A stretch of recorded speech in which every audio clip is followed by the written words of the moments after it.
Hayalperestlerin, risk alanların, denemekten korkmayanların cesaretinden doğduk.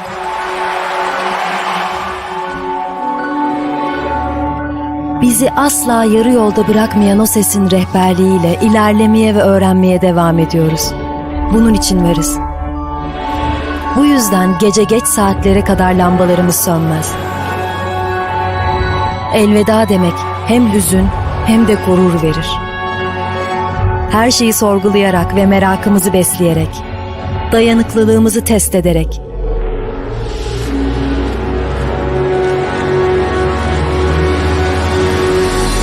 sınırlarımızı aşarak, ilerleyerek ve yeni ufuklar açarak yeni bir yol buluruz. Yeni icatlar çıkararak, kendi yolumuzu çizerek. Burası fikirlerin doğduğu ve yeni fikirleri doğurduğu, bizim de doğduğumuz, birlikte büyüdüğümüz ve yükseldiğimiz yer.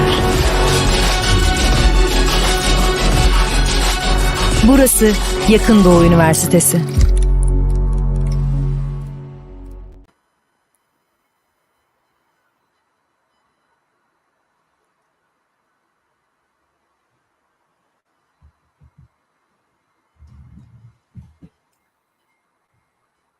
Hello? Can you see my screen, please?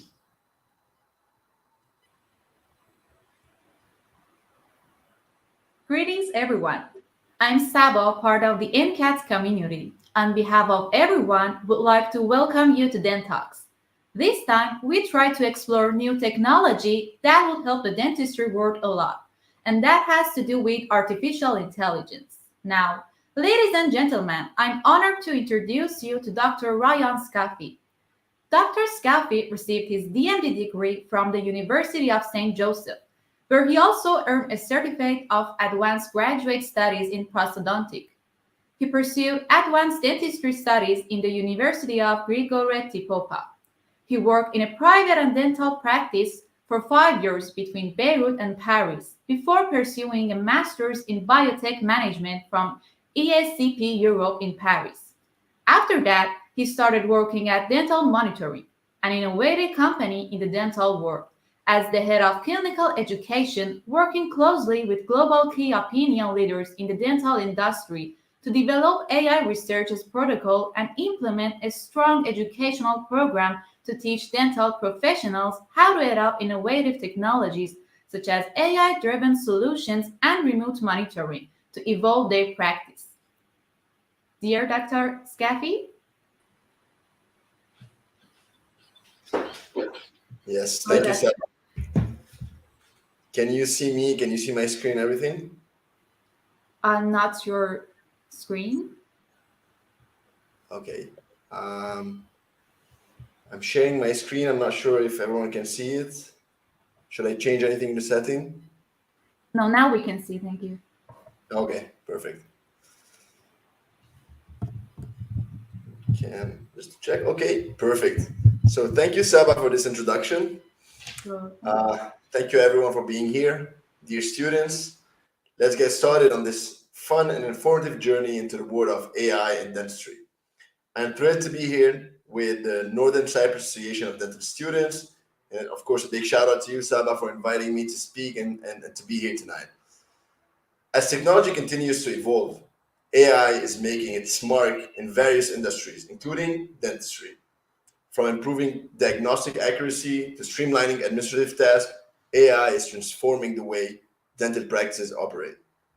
During our time together tonight, we will explore some of the exciting ways that AI is being used in dentistry and how it's improving patient care. So let's dive in and learn about the exciting future of AI in dentistry. Thank you again for joining. So I hope you like this brief introduction. If I can tell you something, this brief introduction was actually written not by me, but by an AI system, which is called, let me share my screen, which is called OpenAI GPT. OpenAI GPT is a new chatbot that is powered by artificial intelligence that was released almost 10 days ago. And it's been driving everyone crazy. So I'm going to show you just how it works. I actually type in the question, hey, can you help me write an introduction for a webinar that I'm hosting for a group of dental students, etc., about how AI is reshaping the world of dentistry. and add a thank you note to Saba. And then it takes the chatbot just few seconds and start writing an introduction. Very, very impressive. So it finished writing this. I read it and said, okay, that's not too bad. But how about we make it a little bit more fun? So I wrote to him, can you make it a little bit more fun? And then he said, of course. He started and he wrote another version of the introduction. So this has nothing to do with our conversation tonight, but this was just a new release in the world of AI in general, and I wanted to share with you because it's very cool. And what you're seeing here, it's actually everyone can join it. You can type it in the internet and try this chatbot. You know, in the world of technology, it took Netflix 3.5 years to reach 1 million users, Facebook 10 months, Instagram 2.5 months. For this chatbot, it took actually 5 days to reach 1 million users because it's actually a real revolution in the world of AI, and especially what we call natural language processing. But we'll get to that later. So that was the AI's introduction. Now I'm going to go back to my introduction, the presentation that I actually prepared. So if you're like most people and you hear the two words artificial intelligence, my bet is that you have none to very little knowledge about the topic, which is completely normal. Yet, every time we hear these two words, we have strong mental images that comes to our minds. Images of cyber soldiers, killer robots, artificial general intelligence taking over the world and enslaving us and making us driving our extinction. But this sounds too far-fetched for a technology that is still in its infancy, in its debut. So where did that come from? How did we develop this cognitive bias? I'm going to tell you the story very quickly. It actually all started in the year 1997. The guy you're seeing here in the picture is someone called Garry Kasparov. Gary at the time was the world champ, the chess world champion. No one could ever beat him. And then IBM, which is an American computer company, they developed a computer, which was at the time a supercomputer, that it was called Deep Blue. And this computer was thought to do just one thing, to play chess. And so they called Garry Kasparov and they said, you know, we have a computer that wants to challenge you. Of course, Gary laughed at the idea. It was never done in history, a computer that would challenge a human being. But as you can see in the picture right here, the huge frustration of Garry Kasparov as he is losing twice to this computer. It was a historical moment because it was the first time in history that a computer was able to beat a man. And in that case, not any man, but a world champion. And so this is where this idea of AI taking over the world all started and the Hollywood film started.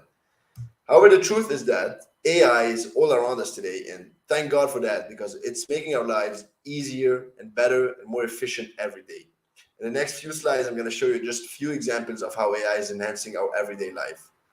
First example, we're all familiar with the self-driving cars, the Tesla cars.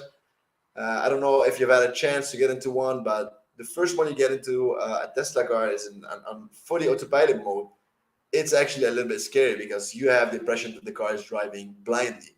However, the truth is that this car is far from being blind. This car is powered by artificial intelligence, which means that at every second, it's taking in so many factors, thousands of factors, analyzing them in a fraction of a second before making any critical decision.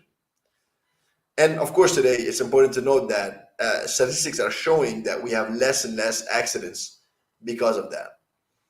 Another example is facial recognition. We've all had that if you have a smartphone. This was a technology that was invented in the early 2000s to counter terrorism, but today we all have it on our smartphones and more than that. And it's actually a very good technology that help us be more secure, for example, in the finance environment. Another example, of course, is speech recognition. Alexa, Google Home. You've tried this, you've seen them. They work great. But also AI can make our life more beautiful. If you look at this painting, which is, I find it very beautiful personally. And this actually was made 100% by an AI with zero human intervention.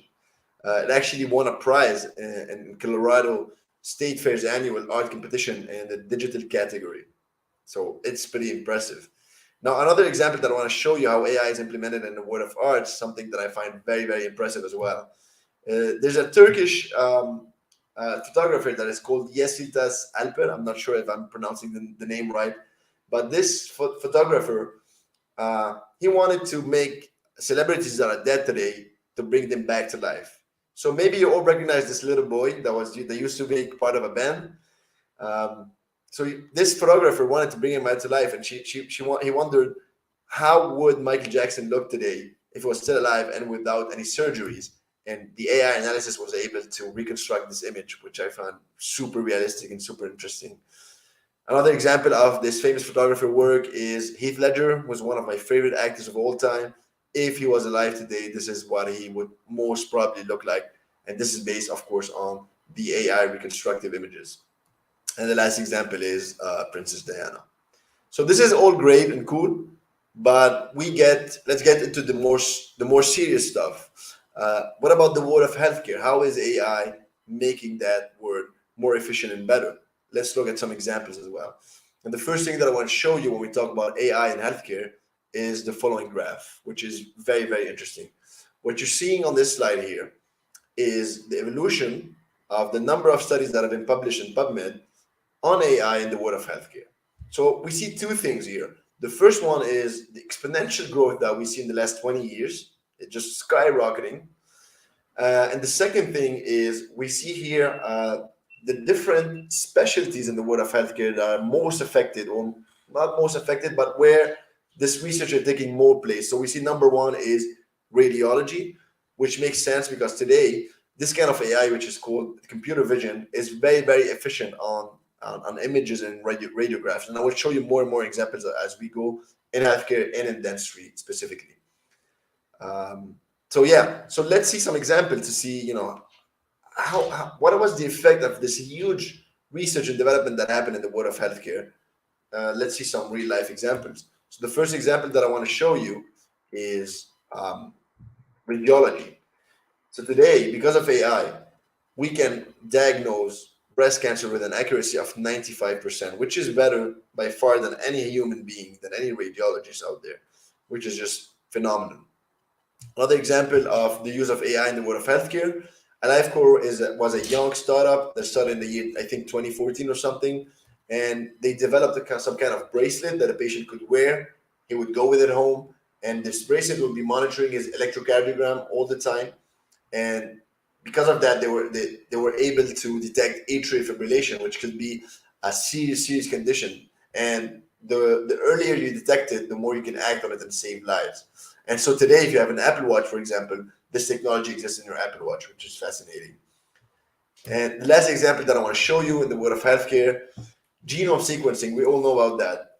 Genome sequencing was a real revolution in the world of healthcare because it enabled us to solve medical mysteries in unprecedented ways, such as tracing back an ultra-rare disease to a single gene after sequencing the whole genome. However, the problem was, as you can see here in the numbers, when this technology was invented, it cost $3 billion and it took 13 years to make it happen, which is just enormous and not practical at all. But today, thanks to AI, we can do the same thing at a cost of less than $1,000 and just in a matter of a few hours. So a true revolution. So if you come back to this slide, there are two good news that I want to share with you.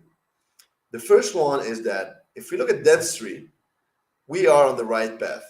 We're not huge compared to the other specialties like radiology, but we're already there. And actually today, to be even more specific, since the year 2011, there has been a steady increase of 21.8% more research done in AI in the world of dentistry. And we're seeing the same pattern as happened in the world of healthcare. We're just a little bit later than them. And the second good news is that we don't have to reinvent the wheel because the world of healthcare has been there ahead of us. We can look at what they've done, learn from their success and their failure. So this is all great for us. Now, this takes us to the next question. What is artificial intelligence? I've shown you some concrete examples in the real world, our everyday lives, in the world of healthcare. It would be good to understand what is AI in very simple terms, of course. So before I get into the definition, there are just two things that are important that you need to understand. First one is that AI is not new as a concept. AI has been around since more than 100 years. Alan Turing was actually the first scientist to seriously talk about AI. In 1936, he wrote a full paper on the topic, but of course, he was way ahead of the curve. At the time, we didn't have enough computation and power and enough resources to put that out. So that journey continued, right? And people have been, different scientists from different parts of the world have been trying to come up with the perfect AI system. But of course, this was a very long journey. In 1943, they invented the first artificial neuron, which was called perceptron. But of course, it was very, very primitive. But the real revolution, the real turning point happened in the year 1990s because of a man called Geoffrey Hinton. So what Geoffrey did that was different from all the other scientists that were working on AI is that he asked himself a simple question. He asked himself, what is intelligence? I mean, here's a bunch of engineers trying to build artificial intelligence. But in order to do that, we have to understand what intelligence is, because an engineer doesn't have biological knowledge. And so what he did is that he actually studied the human brain, how the synapses work in our brain, how the neurons communicate, etc. And he tried to mimic the same model with algorithm. And so this is very a nice representation of the analogy that exists between a natural neuron and an artificial neuron. So this is the model of Geoffrey Hinton, what he tried to do. You know, just a neuron in our brain, the way they communicate information is that we have this neurological signal that is traveling through the synapses, the neuron cell body, and then goes out from the axons and go out through different neurons. So the same thing they're building with artificial ones. Of course, the only difference is that the signal here is electrical instead of being a biochemical one. This is another representation. So artificial intelligence is really, the aim of this technology is to mimic how the human brain works in very simple terms. And then the second thing that you need to understand about artificial intelligence is that when we talk about it, it's not one technology, but it's a collection of technologies. There are more than 15 applications of AI today in the world. But of course, we hear most often about machine learning and deep learning, and I will explain the difference between these two. So when we talk about machine learning, it's really the capacity for a machine to learn and train using algorithm. So unlike, for example, what you program on an Excel sheet and you said machine, if this happened, then you give me that output. Machine learning is you feed it enough data and it will be able to learn on its own at a later stage, kind of like a baby. At the beginning stage, you have to take care of it, feed it, teach it everything, and then at one point, the baby will be able to learn on its own. That's how machine learning works. Some examples of machine learning applications today. So we have two different kind of learnings. We have what we call supervised learning, which means that we tell the machine what to look for. Here is an example of gingivitis.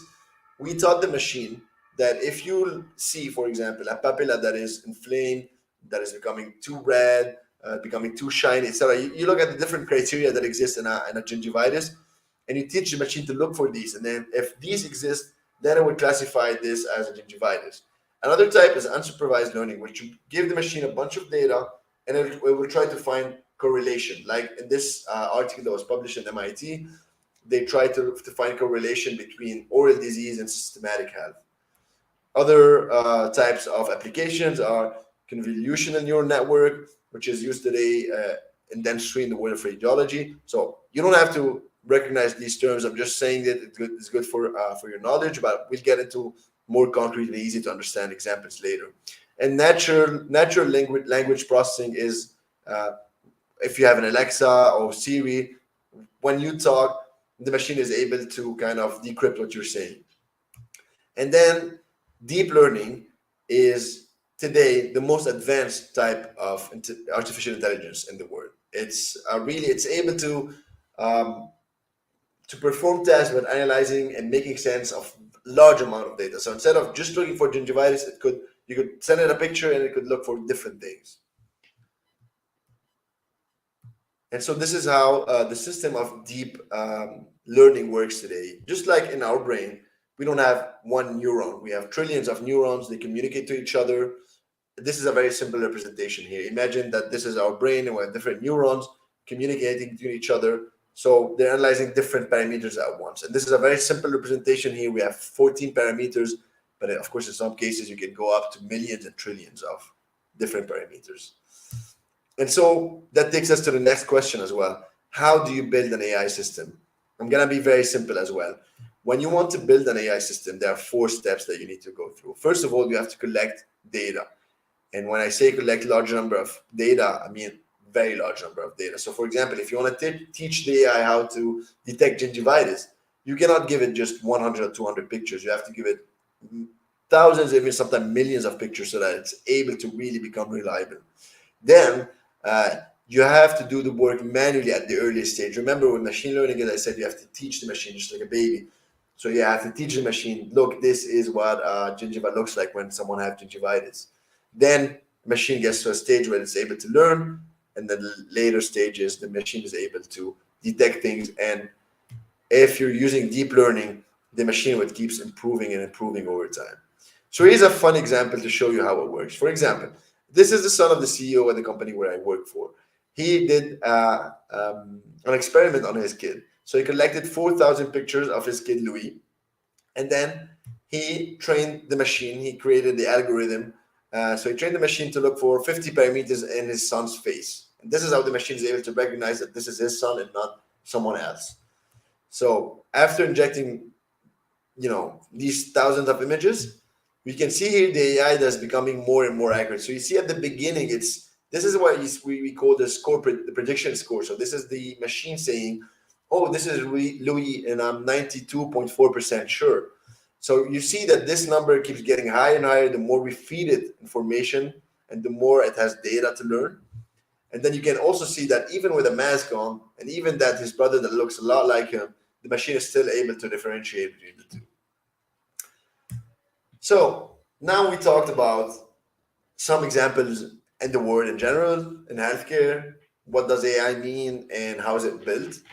Now we get to the core of our presentation today. What are some applications in the world of dentistry? And this is what everyone is interested in here, of course. So look at this graph. Remember when I showed you that the research in AI keeps increasing year after year, 21.8%, year after year since the year 2011, I think. So this is where we are today. We have in these different fields where the AI is already becoming active. Prosthodontics, periodontology, etc., etc. So I'm not going to go through all of them, but I will cover most of them in some very concrete examples. And so the first example that I want to start with is AI on radiographs today in the world of dentistry. Because remember, just like in the world of healthcare, AI also in dentistry is the most accurate on radiograph and photographs. Why?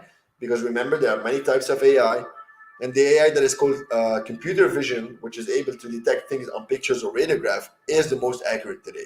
And the hardest to do is natural language processing. So if you're talking to the machine being able to really understand what you're saying. So some example of AI in radiographs. First one is, of course, if you look at this bite wing, for example, the AI is able to detect the interproximal caries. We all know interproximal caries can be very tricky, right? Sometimes a lot of us, most of us, maybe even all of us will miss sometimes.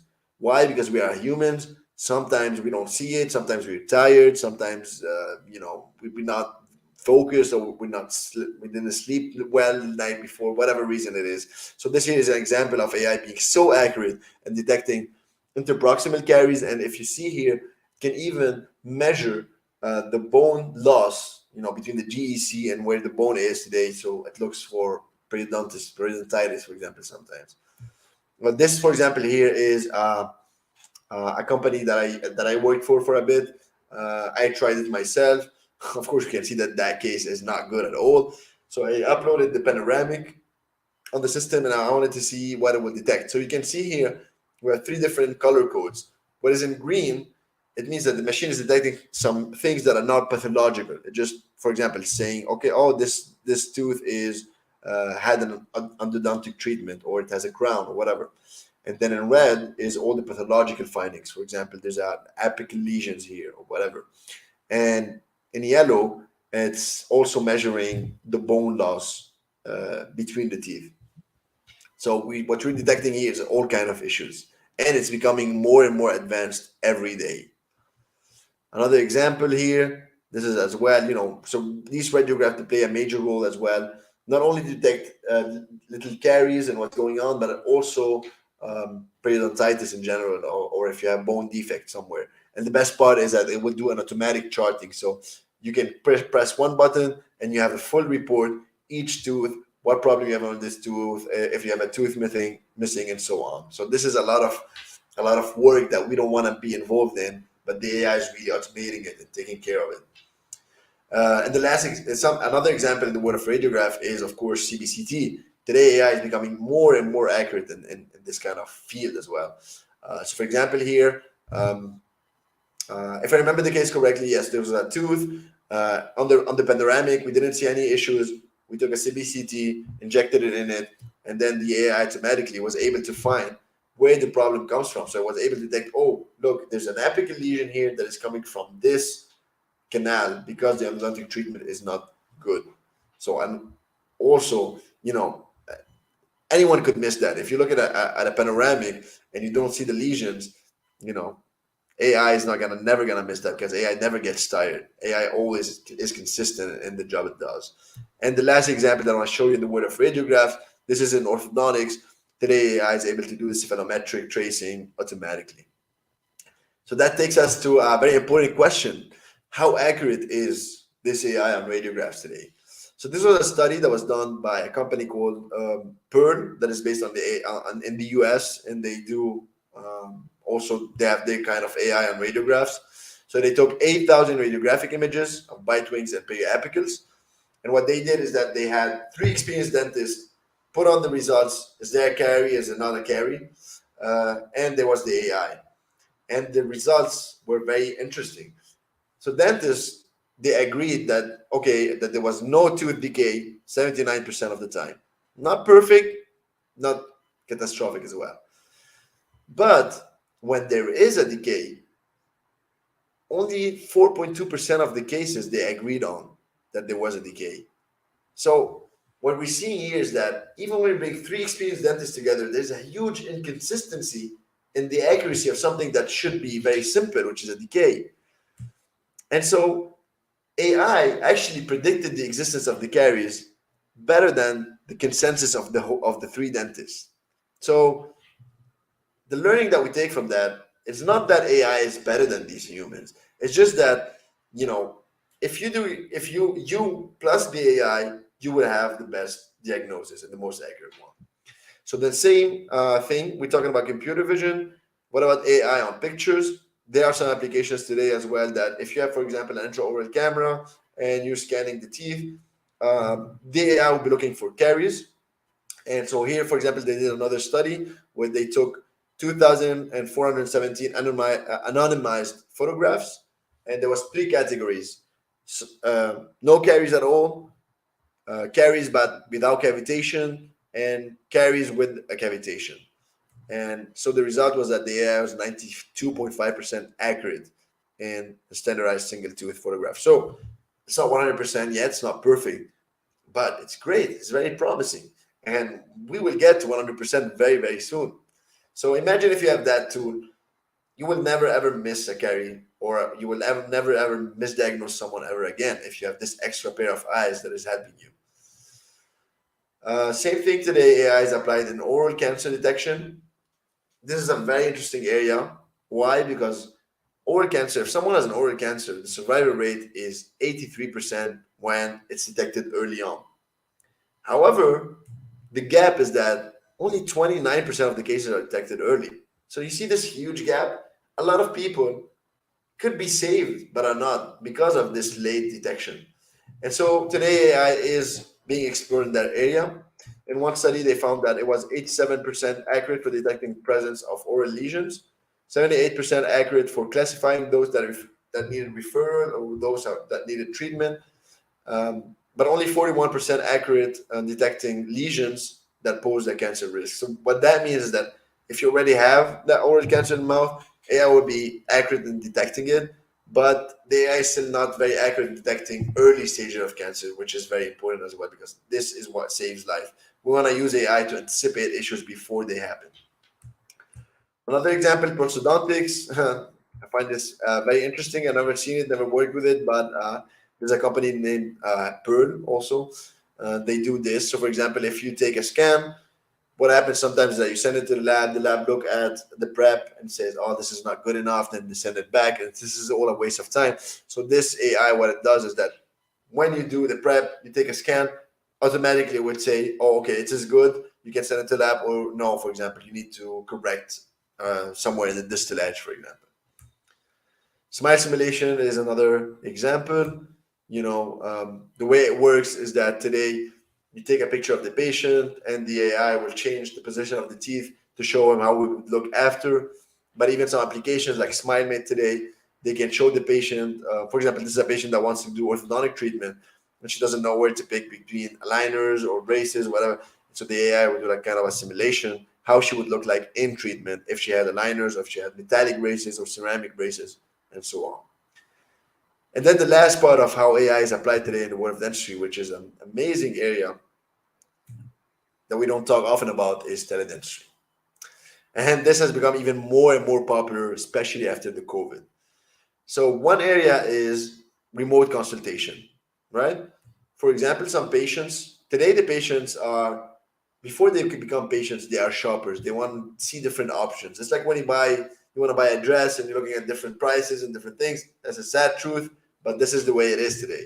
And so these kind of applications, what they do is that a patient, when he goes on your website and he wants an opinion, all he has to do is take a few pictures of his mouth. Then there's an AI that will analyze and create the whole report to send to the patient. So they will look at the position of the teeth, if there's caries, abrasions, etc., etc. Or for example, even of the gingival health, if there's gingivitis, it needs cleaning, it needs whitening. And the same application will allow the patient to do a kind of simulation.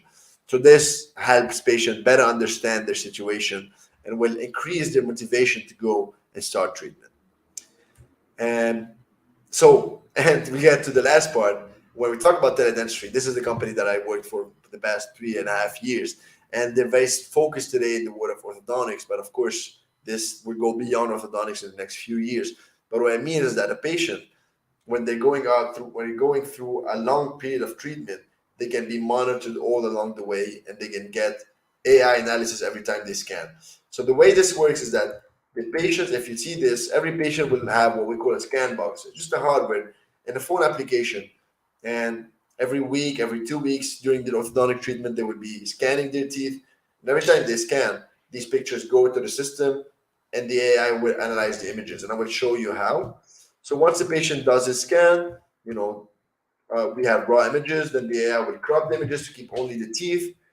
Then it would do what we call segmentation. Segmentation means that the AI is able to detect the teeth, but not only by saying this is a tooth, but by saying this is a 12, this is a 13, this is a 46, and I'm 99% sure.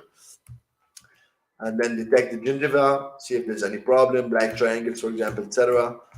And then it will go more than that. So dental monitoring today is able to detect more than 130 observations in the mouth. For example, if there's a bracket that is missing, if there's an attachment that is missing, if the aligners is not seating well, if there's recession, there's a problem with hygiene, etc. And all the time, but whenever the patient scans, the dentist will receive the information, the patient will receive information on his app. For example, if there's a hygiene problem, the AI will detect it and will say to the patient, be careful, you have a bad hygiene, you need to brush better here and there. And also it will enable him to visualize the progress. So if I'm doing an orthodontic treatment, at any time I can go and I see this is what, this is how my treatment changed from the beginning to the end. And this is very motivating. So that takes us to the last question, because we've seen how accurate and how sophisticated AI is becoming and how fastly it's improving. That's a very important factor because it's improving very, very fastly. It's exponential. And so because of that, a lot of professionals, especially in the healthcare, they have some kind of worry in their mind, which is, will AI replace me one day? Which is a valid question when you see how sophisticated it's becoming. And whenever someone asks me that question, I like to give the example of this man. This here is called Dr. Eric Topol. He is today considered the leader in the world in AI research in the world of healthcare. And I really recommend his book, which is called Deep Medicine, if you're interested in the topic. It really taught me a lot on the topic. And so they asked him, do you think AI will get to a point that it will replace clinicians? And the way he answered that question is that he took the analogies of the self-driving cars. So if you remember at the beginning of the presentation, I showed you the Tesla. Tesla today is one of the most advanced form of AI because the car is able to do everything on its own. You just put autopilot mode and it will just drive around and go wherever you want to go. So can we have the same thing in healthcare? So according to this doctor, Eric Topol, he said he believes that in the world of healthcare, AI will never go beyond level 3 automation, which means that you as a doctor, you will always be in control. You will always give the commands to the AI. The AI will follow your commands, but it will kind of automate the rest, things that you don't want to get involved in. Another example that I like to give, about AI, when people who are scared about it. So these two, Fei-Fei Li and Yan LeCun, are the godfather of modern AI. And when asked about it, they say that artificial intelligence is neither artificial, neither intelligence. Why? Because it's not artificial because it works the way we want it to work, and it's not smart because AI is very, very good at doing one simple task. For example, if you teach the AI to identify a cat on a picture, it will become very good, better than a human. But then if you ask the AI to have a conversation or to make sense of a lot of different knowledge, it will not be able to do that, at least not today. And so the last message that I want to leave you with is that you should not be having these negative thoughts and worries about AI, thinking that it might replace you someday or maybe even make you less human. Instead, you should realize that it's only when you join powers with it and work together with it that you will become a better doctor and a human being. So AI will not replace doctors, but the doctors that use AI will replace the ones that don't. And with that, I want to end my presentation. And thank you very much. And if you have any question, please don't hesitate. Thank you so much, Dr. Skafi, for giving us this precise and informative information. I hope everyone here enjoyed this presentation as much as I did. Now, I think a few questions could more clarify our understanding. Can I ask my question? Of course. Okay. First, how could AI gain the trust of both ends, from the patient to the dentist, validating the diagnosis? Sorry, can you repeat the question? How could AI gain the trust of both ends, from the patient to the dentist, validating the diagnosis? Okay, so it's like I said, and if you remember the study that I showed, all the consensus today in the world of medicine and dentistry is that we're not here to say AI versus a human or versus doctors. You have to understand that AI works as an extra pair of eyes, and AI would be a second opinion to the doctor. So the doctor always is responsible for diagnosis. But what's good about it is because the AI is very efficient and very consistent, it will find things. For example, what I showed you on radiographs, when AI detects a carie, sometimes it's wrong, right? So this is very important. It's the doctor will make the final decision. But you have to think about it the other way. Sometimes you miss something and the AI will see it, and then you see, oh, right, there's a carie. I didn't see it the first time. This is the way to think about AI and diagnosis. Thank you. And what are the first steps for a dentist that wants to enter the AI world without having any prior knowledge about it?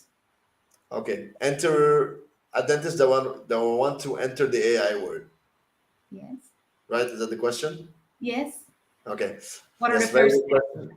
That's right. So the good news is that we will all enter the AI, whether we want it or not, because if we don't, we're going to be left behind. But I really do recommend to everyone.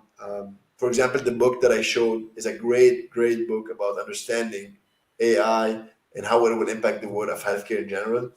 So I really, and if you're interested, I can share with you some studies and some good articles about the topic, because it's a good first step to understand what AI is and how it works. Keep up to date with the different innovations. And then, of course, it's up to the dentist to choose whether they want to be involved or not. Yes, exactly. This was one of my other questions. Like, what other resource, like any podcasts or books or articles that would help us? Okay, so maybe what I can do is share with you some links, Mhm. and then maybe you can share with everyone else. That would be Okay, great. really, really great. Thank you so much. Of course. And the last one, in what specific branch of dentistry do you think AI has a lot of room to grow and yet not much has been paid attention to? Oh, great question. I'm gonna think about it a little bit. Mhm. So maybe one of them is pathology. Pathology. So, like I showed, for example, why? Because, as you know, us as dentists, we have a very big responsibility. For example, we are the ones who sometimes detect systemic health issues before any doctor. For example, we've been taught that if a patient, the first sign of someone who has AIDS or someone who has like this very serious systemic health issues, they start with oral lesions. Yes, exactly. And so if we detect these early on, we can save lives. But of course, I think 90% of us, when we graduate from school and start working, will forget about the whole pathology courses that we've been through. And so I think that this will be very interesting to have AI in that field to help us. And it's as simple, it would be as simple as taking a few pictures and uploading it to the system, just like we do with radiographs today. Okay, thank you. And there's another question on the chat box. If Goxel can show it to us.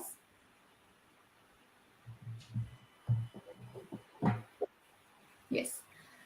Are panoramic X-ray diagnosis system different from the object detection? If it's not, what are the algorithms are popular, like RNN, fast RNN, etc.? Yeah. So I've been reading lately on different studies, and so before, what they used to do for radiographs, they used to use what we call convolutional neural network. But now, actually, they're exploring different applications, and they're seeing that for like learning transfer or other AI applications. So yes, they all come from the same concept as computer vision, but to get into technicalities, there's no one perfect system yet. Okay, thank you so much, Doctor. After all of this, I would like to finish it up with some wisdom from Great Darwin. The ones who adapt to change are the ones who will survive eventually. I appreciate Dr. Skafi's time for being here and adding useful info to us, and I appreciate the audience for listening. See you hopefully on the next Dentalks.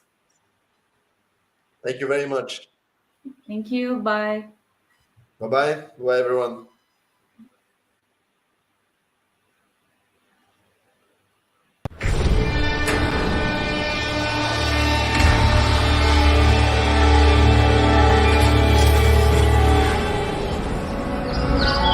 Hayalperestlerin, risk alanların, denemekten korkmayanların cesaretinden doğduk.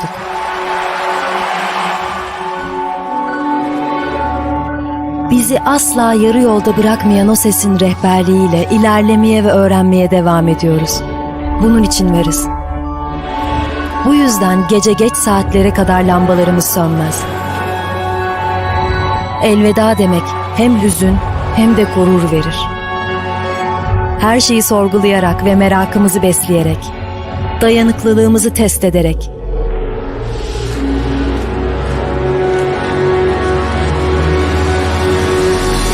sınırlarımızı aşarak, ilerleyerek ve yeni ufuklar açarak yeni bir yol buluruz. Yeni icatlar çıkararak, kendi yolumuzu çizerek. Burası fikirlerin doğduğu ve yeni fikirleri doğurduğu, bizim de doğduğumuz, birlikte büyüdüğümüz ve yükseldiğimiz yer. Burası Yakın Doğu Üniversitesi.